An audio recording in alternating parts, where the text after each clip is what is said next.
Olá pessoal, tudo bem? Vamos agora para a nossa segunda parte da aula de oncologia gastrointestinal. Agora a gente vai falar sobre os tumores coloretais e os tumores hepáticos, dois tipos importantes de neoplasia. São assuntos abrangentes, muita gente acha complexo, mas aqui a gente vai direcionar para que você acerte a maior parte das questões gastando o mínimo de tempo possível. Vamos começar essa aula falando sobre o assunto mais importante dela, que sem dúvida é o câncer coloretal. Então, para começar, vamos falar sobre os fatores de risco para essa doença. Assim como em todos os outros tipos de câncer, existem fatores de risco fundamentais que as bancas adoram cobrar. No caso do tumor coloretal, são esses dois aqui, síndrome de Lynch e polipose familiar. Na verdade, se a gente for realmente pensar, não são nem fatores de risco. São doenças genéticas, as duas são autossômicas dominantes e que levam ao risco muito aumentado de desenvolvimento de câncer. No caso da polipose familiar, o paciente tem diversos, centenas, milhares de pólipos no cólon e praticamente 100% desses pacientes vão, em algum momento da vida, desenvolver um câncer coloretal. Então, nesse caso, se a gente diagnostica a doença, a gente já faz uma colectomia total, a gente faz uma colectomia profilática, porque o risco de desenvolvimento do câncer é de praticamente 100%. Já a síndrome de Lynch não é caracterizada pela presença de diversos pólipos no cólon, como é a polipose familiar. Na verdade, o outro nome da síndrome de Lynch, inclusive, é câncer coloretal hereditário não polipóide. Então, é uma outra doença em que, inclusive, leva a outros tipos de câncer, como câncer de endométrio, câncer de vias urinárias, entre outros. Continuando, outros fatores de risco importantes, a história familiar, e eu destaco a doença inflamatória intestinal, principalmente a retocolite ulcerativa. Então, se a gente comparar a retocolite ulcerativa com a doença de Crohn, a retocolite ulcerativa tem maior risco de evolução para adenocarcinoma de cólon. Além disso, sempre quando há fatores protetores para um câncer ou para qualquer doença, isso também é um CCQ importante para sua prova. No caso do câncer coloretal, os anti-inflamatórios não esteroidais e a terapia de reposição hormonal, então TRH, eles protegem contra o câncer coloretal. Isso não significa que a gente deva usar esses remédios como profiláticos para o câncer, como medicações que previnem, mas a gente sabe que existe essa relação. Então, mulheres que têm indicação de TRH por qualquer motivo ou por qualquer razão, quando elas usam TRH, elas têm uma tendência menor de desenvolverem câncer coloretal, assim como pacientes que usam os anti-inflamatórios não esteroidais de rotina por qualquer outra razão. Então, são fatores protetores, mas isso não significa que a gente deva usá-los com esse intuito. Continuando, o câncer coloretal tem diversas informações, é um assunto bastante extenso, mas a gente separou aqui 5 conceitos importantes e que as bancas adoram cobrar sobre esse assunto. O primeiro deles é esse aqui, a evolução pólipo-câncer. Sabe por quê? Porque no caso do câncer de cólon, a gente conhece a história natural da doença, como surge um tumor colônico. E sabe como é que é? É um pólipo adenomatoso. Então, esse é um CCQ importante. Existem vários tipos de pólipo, mas só os pólipos adenomatosos são precursores do câncer. Mas a gente começa com um pólipo adenomatoso e ele vai sofrendo mutações genéticas até que ele pode se tornar um adenocarcinoma de cólon, ou seja, um câncer, um tumor invasor. E aí, por que é importante a gente saber essa evolução pólipo-câncer? Porque se a gente conhece a história natural da doença, a gente tem como interromper essa história. E isso nos leva exatamente ao segundo conceito, que é o conceito de rastreamento. O câncer coloretal é um daqueles tipos de câncer, por exemplo, como o câncer de colo de útero, por exemplo, como o câncer de mama, em que há rastreamento com efetividade. Ou seja, a gente pode usar exames em pacientes assintomáticos que diagnostiquem o câncer no estágio inicial ou até mesmo diagnostiquem um pólipo antes dele se tornar câncer. E como a gente faz esse rastreamento? O principal exame, o mais indicado, é esse aqui, a colonoscopia, que está indicada para todos os pacientes, independentemente dos fatores de risco. Qualquer pessoa acima de 50 anos tem indicação de fazer uma colonoscopia a cada 10 anos. E aí é importante lembrar que teve uma mudança recente na Sociedade Americana de Gastroenterologia, que eles começaram a indicar a colonoscopia a partir dos 45 anos de idade, especialmente para pacientes negros que têm um risco um pouco maior de desenvolverem o câncer de forma precoce. Além da colonoscopia, que é o principal exame, existem outras possibilidades, como a sigmoidoscopia a cada 5 anos e também a pesquisa de sangue nas fezes.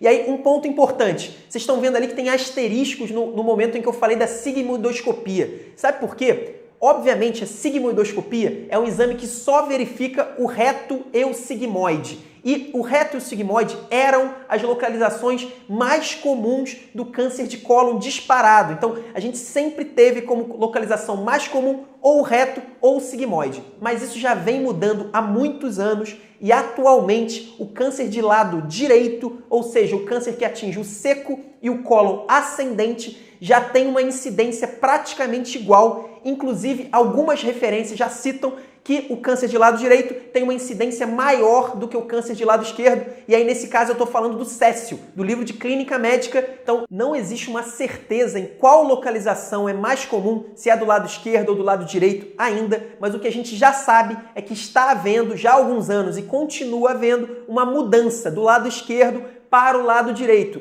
E aí, se o câncer atinge o lado direito, a sigmoidoscopia não vai detectá-lo, porque ela só chega até o sigmoide. Então, se a pessoa tiver um câncer ali no cólon ascendente, a sigmoidoscopia não vai valer de nada. Então, eu já inclusive adiantei um dos conceitos importantes, que é exatamente a localização do câncer, mas voltando para o rastreamento, é por isso que a colonoscopia é o melhor exame, porque é o melhor exame que vai até o seco, passa pelo cólon ascendente, passa também pelo cólon transverso. Então, sem dúvida nenhuma, é o melhor exame. E aí vocês estão vendo que também aqui na pesquisa de sangue nas fezes, eu coloquei ali que é um exame de detecção. Por que eu coloquei isso? Porque existe uma distinção entre exame de prevenção e o exame de detecção. Os exames de prevenção são aqueles exames que conseguem fazer uma prevenção primária. E aí vocês lembram o que é uma prevenção primária? A prevenção primária é quando a gente evita uma doença surgir. Então a gente age antes da doença aparecer. Por exemplo, as vacinações são exemplos clássicos de prevenção primária. A gente faz a vacina para evitar o adoecimento. Já os exames de detecção, como é o caso da pesquisa de sangue nas fezes, ele não consegue identificar a doença antes dela aparecer. Ele, na verdade, faz uma prevenção secundária, que nada mais é do que diagnosticar a doença no início dela. Então, no caso do câncer, é diagnosticar o câncer num estágio menos avançado para facilitar o tratamento. Então, se a colonoscopia é um exame de prevenção e detecção, porque ela tanto pode diagnosticar o pólipo antes dele se tornar um adenocarcinoma, como também pode diagnosticar um câncer de forma precoce, o exame de sangue nas fezes, ele é apenas um exame de detecção. Então, por isso, também ele é um exame menos importante e que a gente só vai usar ou se o paciente não quiser fazer os outros exames ou se a gente não tiver disponível, o que a gente sabe que, infelizmente, é muito comum aqui no Brasil. Mas, continuando os conceitos importantes, eu já falei sobre a evolução pólipo-câncer, já falei sobre o rastreamento, falei também sobre a localização e agora eu preciso falar sobre o tipo histológico. No caso do câncer coloretal, é praticamente um único tipo histológico, que é o adenocarcinoma. Então, é diferente do câncer de esôfago, que existem 2 tipos importantes, e também é diferente do câncer de estômago, que apesar de ter um tipo predominante, também tem outros importantes, como é o linfoma, por exemplo. Então, no caso do câncer coloretal, falou em câncer coloretal, você já tem praticamente certeza que é um adenocarcinoma. Por fim, o último conceito importante é relacionado à disseminação. Então, como se disseminam as metástases do câncer coloretal. E aqui é o primeiro ponto que a gente vai fazer comparações entre o câncer de cólon e o câncer de reto. Depois a gente vai fazer outras comparações no tratamento, mas a disseminação já tem uma diferença importante. Sabe por quê? Porque no caso do câncer de cólon, o cólon é um órgão que ele tem como suprimento vascular venoso. Então, ele drena de maneira venosa para a veia porta. Então, ele drena para o sistema porta. Ou seja, o primeiro órgão que recebe o sangue vindo do cólon é exatamente o fígado. O que isso significa? Significa que as metástases vindas do câncer de cólon são praticamente todas inicialmente no fígado. Então, o principal local de metástase é o fígado e é praticamente impossível a gente ter uma metástase, por exemplo, no cérebro ou no pulmão antes de acometer o fígado. Isso no caso do câncer de cólon. Já no câncer de reto, ao contrário do cólon, que é um órgão cuja drenagem venosa passa pelo sistema porta, no caso do reto, a drenagem vai direto para o sistema cava, ou seja, não existe aquela primeira passagem no fígado. E a consequência disso, como vocês já podem imaginar, é que as metástases à distância podem ocorrer em outros sítios, como o pulmão, como o cérebro, antes de aparecer no fígado. Então, de qualquer jeito, de uma maneira geral, o sítio mais comum de metástases do câncer coloretal é o fígado, mas no caso do câncer de cólon, ele é praticamente sempre o primeiro órgão a ser acometido. Já no câncer de reto, por essa diferença do suprimento vascular, na verdade da drenagem venosa, o fígado pode não ser o primeiro órgão. Partindo agora para o quadro clínico dos tumores coloretais. E vocês estão vendo que eu estou falando no plural, tumores coloretais, porque a gente vai ser obrigado a dividir esses tumores em 3 tipos. Sabe por quê? Porque o tumor de cólon direito, cólon esquerdo e de reto tem sintomas e sinais diferentes e as bancas adoram nos lembrar disso. Então, no caso do câncer de cólon direito, como as fezes ainda não estão totalmente formadas do lado direito, no cólon ascendente, no seco, os sintomas são mais tardios, então não costumam ocorrer as alterações de hábito intestinal. E o principal sinal desse tipo de câncer, principalmente nas provas, é a anemia ferropriva. Então preste atenção, câncer de cólon direito é um câncer quase assintomático e o principal sinal é a anemia ferropriva.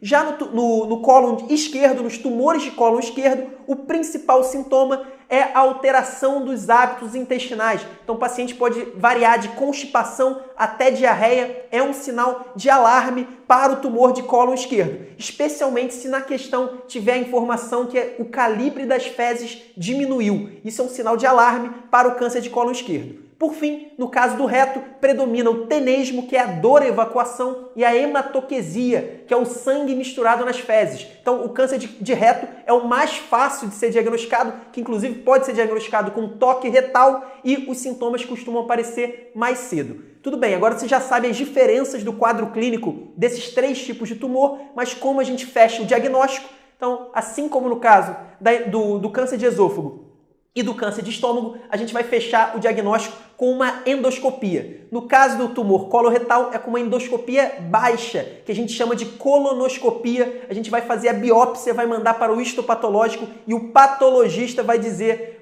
vai realmente confirmar se é ou não um adenocarcinoma. Só lembrando que apesar do principal exame, sem dúvida nenhuma, ser a colonoscopia, o primeiro exame que a gente tem que fazer, cuidado com as pegadinhas de prova, é o toque retal e até a retossigmoidoscopia, se a gente estiver no nosso consultório, que são exames que a gente consegue fazer ali no momento da consulta e já pode diagnosticar um tumor que poderia demorar até a colonoscopia para fechar esse diagnóstico. Continuando, como sempre, vamos falar sobre a conduta do câncer. Sempre que a gente vai falar em conduta de neoplasia maligna, o primeiro passo é o estadiamento. Então vamos a ele. O estadiamento do câncer coloretal tem algumas semelhanças importantes com o câncer de esôfago e estômago, como você pode ver aqui, especialmente na parte T do estadiamento. E aí uma coisa importante sobre o tumor coloretal é que a gente definiu os estágios em 1, 2, 3 e 4. É muito simples, é mais fácil do que o normal, e aí eu sugiro que você memorize. Então, se o câncer tem metástase, a gente já sabe sempre é estágio 4. Se algum linfonodo for acometido, ou seja, for um tumor N+, a gente já sabe que é estágio 3. E aí a diferença entre o estágio 1 e o estágio 2 vai ser exatamente o tamanho do tumor. Se for um T1 ou T2 é estágio 1, T3 ou T4, estágio 2. Então, apesar de eu não recomendar você ficar tentando memorizar todos os estadiamentos, como esse é um pouco mais simples do que o normal, eu sugiro que você tente memorizar, que eu tenho certeza que pode te ajudar na hora da prova. E aí, para continuar, a gente precisa falar sobre os exames. Quais exames a gente vai lançar mão para fazer o estadiamento do tumor coloretal? O primeiro deles é esse aqui, a colonoscopia. Além de ser um exame fundamental para o diagnóstico, ele também é importante para o estadiamento. A gente sempre precisa fazer uma endoscopia, mesmo que a gente, por exemplo, tenha o diagnóstico feito por uma retossigmoidoscopia. Você fez uma retossigmoidoscopia que diagnosticou um tumor em sigmoide. De qualquer forma, é obrigatório a gente realizar uma colonoscopia para ver se não existe nenhum tumor sincrônico. Porque o paciente que tem um tumor de sigmoide, ele também pode ter um tumor lá no seco ou lá no cólon ascendente. Então, lembre-se disso, a colonoscopia é fundamental. Além disso, outros exames que também são usados ali no tumor de estômago e esôfago são esses aqui. A TC de tórax e abdômen é exatamente para a gente verificar a presença de metástase. No caso do tumor coloretal, o principal sítio, como eu já falei, é o fígado. E, além disso, também nós temos a ultrassonografia endoscópica. No caso do tumor coloretal, isso vale somente para o reto. No caso do tumor de reto, a gente pode usar tanto a ultrassonografia endorretal como a ressonância magnética de pelve para avaliar o tamanho do tumor, então o T, e também o acometimento linfonodal, que é o que a gente chama de N. Além disso, nesse caso do tumor coloretal, a gente tem o CEA, que é um marcador tumoral. E o que é um marcador tumoral? É uma substância que a gente mede no sangue que nos leva a crer que existe um tumor. Esses marcadores não são quase nunca muito específicos, mas eles são extremamente sensíveis. Então, sempre que tem um tumor, a chance de ter esse marcador elevado é muito alta, mas em vários outros casos o marcador pode estar elevado e a gente não tem um tumor. E aí para que ele serve? Não serve para diagnóstico, mas serve para prognóstico e segmento. Ou seja, quanto mais elevado for o CEA, pior o prognóstico, e no segmento a gente vai usar como? Você vai tratar o paciente, você vai fazer a cirurgia, por exemplo, e aí depois de tempos em tempos você vai solicitar o CEA, e se ele subir em algum momento, isso é um alarme que o câncer pode ter retornado. Bom, agora que a gente já fez o estadiamento do câncer coloretal, a gente vai começar a falar do tratamento. E aqui é fundamental a gente dividir entre o câncer de cólon e o câncer de reto, e na sua prova de residência, nessa parte de tratamento, sem dúvida nenhuma, o mais importante vai ser o câncer de reto. Mas, começando pelo câncer de cólon, qual vai ser a nossa conduta? Se o paciente não tiver metástase, a nossa conduta vai ser sempre cirúrgica. A gente vai ter que retirar um segmento do cólon. E aí, dependendo da localização, a gente vai ter um tipo de cirurgia diferente. Então, se o câncer for, por exemplo, no cólon ascendente, a nossa cirurgia vai ser uma hemicolectomia direita. Além da retirada do segmento, a gente também tem que retirar os linfonodos regionais, o mesocólon e o suprimento vascular. Cuidado com isso, tem que tirar o suprimento vascular, lembrando que a disseminação do tumor coloretal é predominantemente hematogênica. Além disso, QT adjuvante, a gente faz ou não quimioterapia após a cirurgia. Então cuidado, anote aí, sempre que tiver linfonodos acometidos, ou seja, for um câncer de estágio 3, a gente é obrigado sim a fazer a QT adjuvante. Nos cânceres de estágio 2, ou seja, aquele tumor que não acometeu linfonodo nenhum, mas ele é ou T3 ou T4,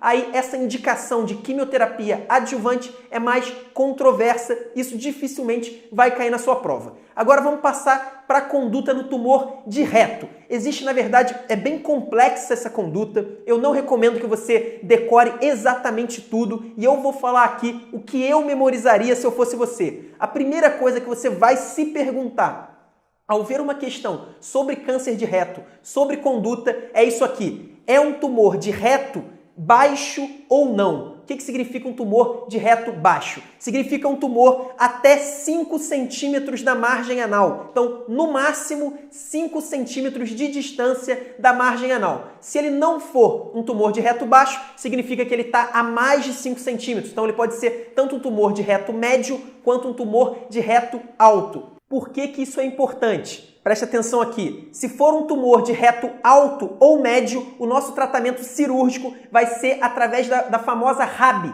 a ressecção abdominal baixa com anastomose coloretal ou coloanal. Então a gente vai tirar o segmento e vai fazer uma anastomose, o paciente não vai ter problema nenhum. Porém, se for um tumor de reto baixo, ou seja, até 5 centímetros da margem anal, você será obrigado, exceto se ele for um tumor extremamente precoce, um T1 ou T2, sem acometimento linfonodal, mas na maioria dos casos, a gente, na teoria, seria obrigado a fazer essa cirurgia aqui, a cirurgia de Millis, que é uma ressecção abdômeno-perineal. O que significa essa cirurgia de Millis? A gente vai tirar aquele segmento do reto, porém, como a gente está muito próximo ao esfíncter anal, o paciente vai perder a função defecatória. Então, ele vai precisar de uma colostomia definitiva. Então, o nosso objetivo, quando a gente vai tratar um câncer de reto, é exatamente evitar a cirurgia de Millis. Mas será que é possível a gente evitar a cirurgia de Millis em tumores de reto baixo?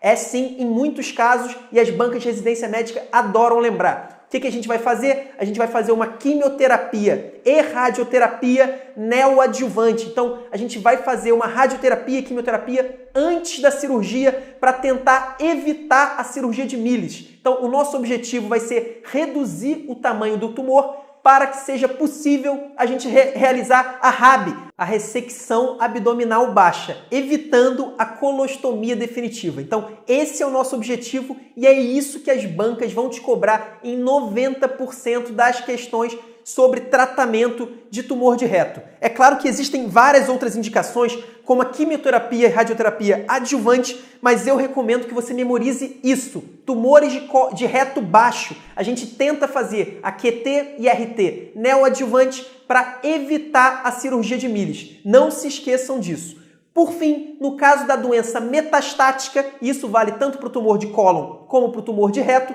tem um CCQ fundamental. Em 99% dos cânceres, quando a gente tem uma metástase, a gente não tenta mais terapia curativa. Então, é um tumor incurável. No caso do tumor de cólon, se houver poucos focos de doença metastática no fígado, em algumas referências até no pulmão, a gente pode sim tentar ressecar essas metástases, tirar esses focos de metástases e fazer a cirurgia curativa no caso do câncer de cólon. Então, não significa que seja um prognóstico bom, mas é possível curar sim um câncer metastático no caso específico do tumor coloretal. Agora vamos falar rapidamente sobre os tumores hepáticos. É um assunto que, se você estudar basicamente o que a gente falar aqui na aula, você vai acertar questões que muita gente vai errar e que não tem dificuldade nenhuma. E aí vamos começar falando sobre os tumores benignos do fígado, que são um dos tipos que mais caem em prova de residência. Então, o primeiro deles é esse aqui, o hemangioma cavernoso, que é o tumor benigno de fígado mais comum e que atinge principalmente as mulheres de meia idade. O que você precisa saber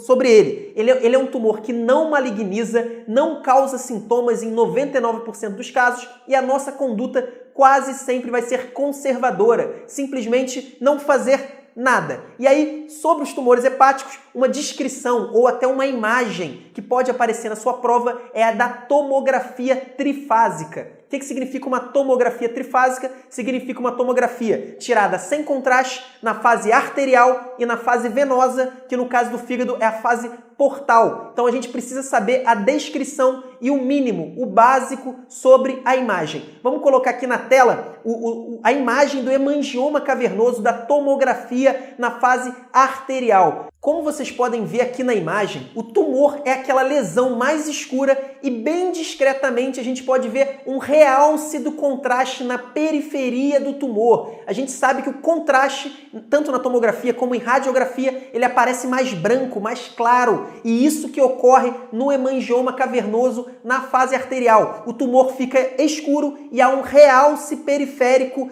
na fase arterial. Essa é a imagem do hemangioma, que, como vocês poderão ver daqui a pouquinho, é bem diferente dos outros dois tipos de tumor benignos do fígado. Agora vamos falar sobre o adenoma hepático e eu já adianto que as duas principais informações que você precisa saber sobre esse tipo de tumor benigno do fígado são essas duas primeiras que estão aqui no nosso mapa mental. Primeiro, ele é o tipo de tumor do fígado relacionado ao uso de anticoncepcionais. Isso é o que mais cai na prova sobre esse tipo de tumor. Então, sempre que a gente diagnosticar um adenoma hepático, a gente precisa suspender o uso de anticoncepcionais e esse tipo de informação é muito cobrado na prova. Além disso, ao contrário do hemangioma cavernoso, que é um tumor benigno, que praticamente não tem problema nenhum, você vai fazer um tratamento expectante, você não faz nada. No caso do adenoma hepático, ele pode tanto malignizar, ou seja, se tornar um câncer de fígado, como ele pode se romper. Então, ao contrário do hemangioma, a gente tem que operar, a gente tem que tirar, fazer uma ressecção do adenoma hepático, além de interromper os anticoncepcionais.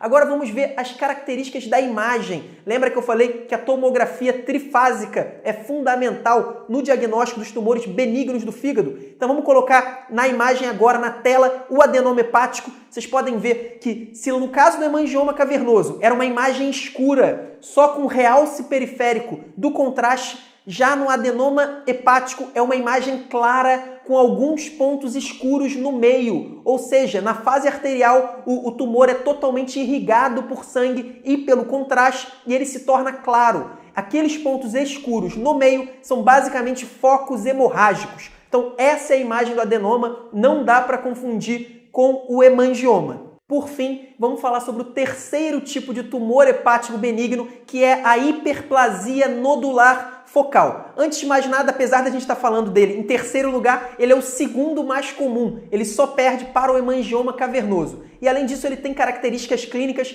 parecidas, similares ao hemangioma. Ou seja, ele é um tumor benigno que não tem praticamente complicações. Então, o nosso tratamento vai ser conservador, ao contrário do que ocorre no adenoma hepático. O único problema dele é que a imagem, como vocês podem ver a partir de agora, pode se confundir com o adenoma hepático. Então, assim como no caso do adenoma, o tumor na fase arterial é irrigado por sangue e pelo contraste, então ele fica mais claro. Só que, ao contrário do adenoma, que existem focos esparsos, escuros, que são as hemorragias, no caso da hiperplasia nodular focal, tem essa imagem aqui, é uma imagem, uma cicatriz central. No meio da imagem branca a gente vê uma cicatriz preta, é uma imagem bem característica. Claro que na prática a gente pode confundir, mas nas provas de residência a imagem vai ser exatamente essa. Uma imagem branca com uma cicatriz no meio. O tratamento é conservador, não dá pra gente confundir, são questões fáceis, não tem por que errar.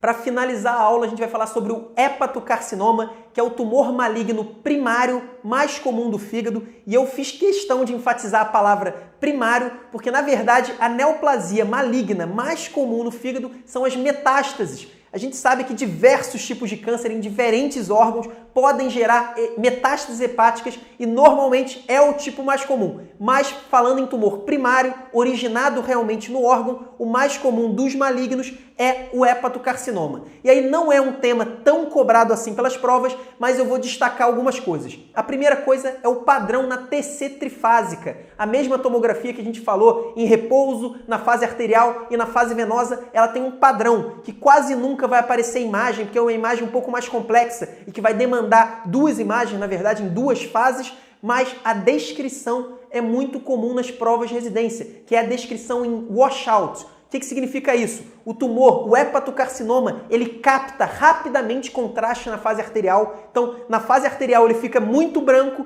e na fase venosa ele rapidamente perde todo aquele contraste, então ele fica escuro. Então, esse é o padrão de washout, é como se o tumor fosse lavado rapidamente. Na fase arterial, muito contraste, na fase venosa ou na fase portal, que é no caso do fígado, ele fica muito escuro, ou seja, ele perde todo o contraste. E aí, falando dos critérios diagnósticos, o critério de Barcelona é um critério clássico diagnóstico do hepatocarcinoma. Existem outras diretrizes mais recentes, mas ainda os critérios de Barcelona permanecem sendo os mais cobrados.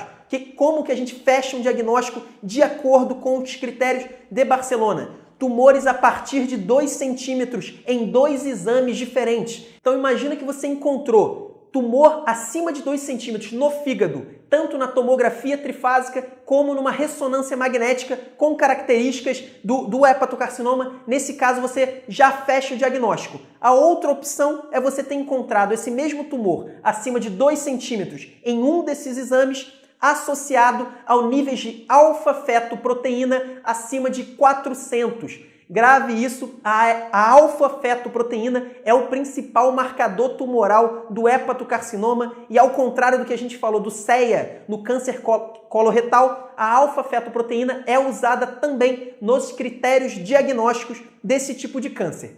Continuando, a gente vai talvez para a informação mais relevante, ou uma das mais relevantes, sobre o hepatocarcinoma, que é a sua relação íntima com a cirrose e com as hepatites. A gente sabe que o principal fator de risco é praticamente um fator preponderante realmente para o desenvolvimento do hepatocarcinoma é a cirrose.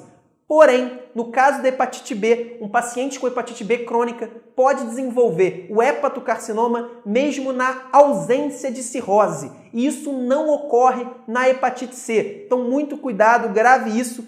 No caso da hepatite B crônica, isso pode evoluir direto para o câncer, ao contrário da hepatite C, que a gente obrigatoriamente precisa passar pela cirrose. E aí, um dado que é bastante contraintuitivo, apesar disso, a hepatite C crônica tem um risco relativo de evolução para o câncer de fígado maior do que hepatite B. Então, o paciente com hepatite C sem tratamento tem um risco de aproximadamente 20% de chance de desenvolver ao longo da vida o câncer de fígado. Essa porcentagem é menor na hepatite B. Por fim, de todas essas informações, em valores absolutos, a principal causa de câncer de fígado no mundo é a infecção pelo vírus B, pela hepatite B. E isso se deve basicamente porque a prevalência da hepatite B em vários países muito populosos, especialmente na Ásia, é muito alta e aí por isso joga epidemiologicamente a favor da hepatite B como a principal causa de câncer de fígado no mundo. Sobre conduta no hepatocarcinoma, um assunto também extremamente complexo que dificilmente é cobrado na prova de residência, eu vou querer que você grave dois conceitos importantes. O primeiro deles, quando que a gente pode fazer a hepatectomia parcial, ou seja, tirar parte do fígado. Somente quando o paciente só tem um tumor, ou seja, um tumor único, e ele tem uma boa função hepática. Vocês lembram da classificação de Child-Pugh? Então, ele precisa ter uma classificação de Child A, ou seja, é o melhor possível em pacientes com cirrose hepática. Como o câncer de fígado tem uma relação muito íntima com a cirrose, o grau de disfunção hepático também é fundamental na escolha da conduta. Então a gente só vai fazer hepatectomia parcial em pacientes com ótima função hepática e tumor único, infelizmente, é a minoria dos casos. E aí o ponto mais importante sobre a conduta é quando a gente pode fazer o transplante hepático como tratamento para o câncer de fígado. E aí nesse caso a gente tem que preencher isso aqui, que é o chamado critério de Milão. O que é o critério de Milão? Ou o paciente tem que ter uma lesão única abaixo de 5 centímetros ou até 3 lesões abaixo de 3 centímetros. Se ele preencher um desses dois critérios, ele já é um candidato ao transplante hepático. Isso é uma ótima notícia para ele, que nesses casos o prognóstico é muito melhor do que quando o paciente é obrigado a ter essas outras possibilidades aí terapêuticas, como a injeção de etanol, ablação térmica e muitas outras possibilidades para casos mais avançados de câncer hepático. Bom, isso é o que há de mais importante sobre tumores hepáticos e tumores coloretais para as provas de residência médica. Eu espero que vocês estudem com muito afinco esse assunto, vejam nosso material escrito, os nossos flashcards, pratiquem com bastantes questões, que eu garanto a você que no final do ano você vai estar torcendo para cair uma questão sobre esses assuntos na sua prova. Um abraço, até a próxima!